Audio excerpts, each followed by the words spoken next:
They didn't just burn the books, they tried to burn the very thought of a different world. Every empire you've ever studied was built on a foundation of truth until someone realized that truth was a lie. This is the story of Giordano Bruno. In 1600, the world was small. It was safe. The earth sat at the center of God's creation, wrapped in a fixed shell of stars. To suggest otherwise wasn't just a mistake. It was treason against reality. Bruno was no ordinary monk. He was a memory master, a mathematician, and a rebel. He looked at the stars and didn't see lights. He saw suns, millions of them. For 7 years they kept him in the dark. They offered him a choice.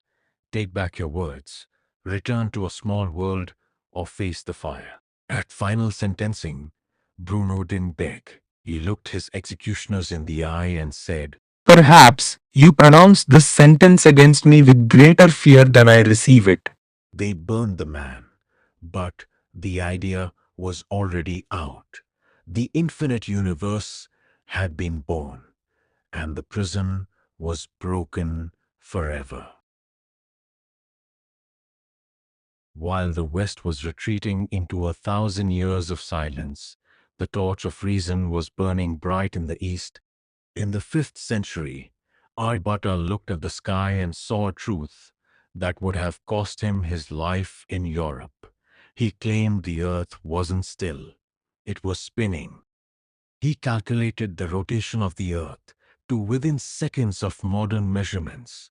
He understood that the shadow on the moon wasn't a demon, it was us. This was the era of the Kanthalloor Shala.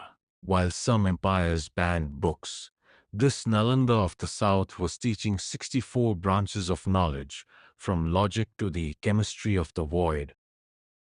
Their most dangerous idea? Zero. Shunya. To define nothing as a number was to challenge the very structure of existence. It was the math that would eventually launch us to the stars. 1831. The British Empire was at its peak. They mapped the coasts, but they still believed the origin of life was a closed book. In the isolation of the Galapagos, Charles Darwin saw a pattern that broke the heart of Victorian society. Life wasn't a masterpiece created in a week. It was a war. It took the crown off the head of man and placed it back into the hands of nature.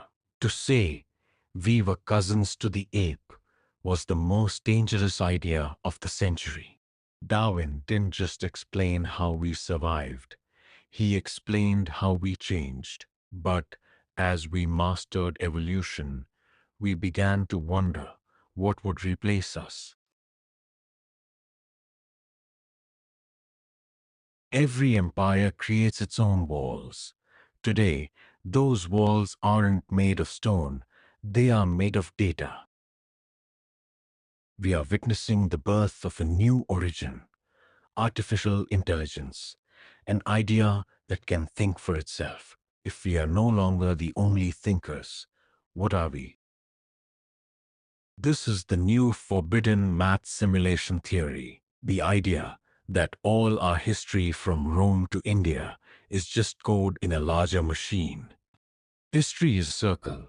We started at a cave wall, and we've ended at the digital screen. The empire of the fixed mind has fallen. The origin of the infinite has begun.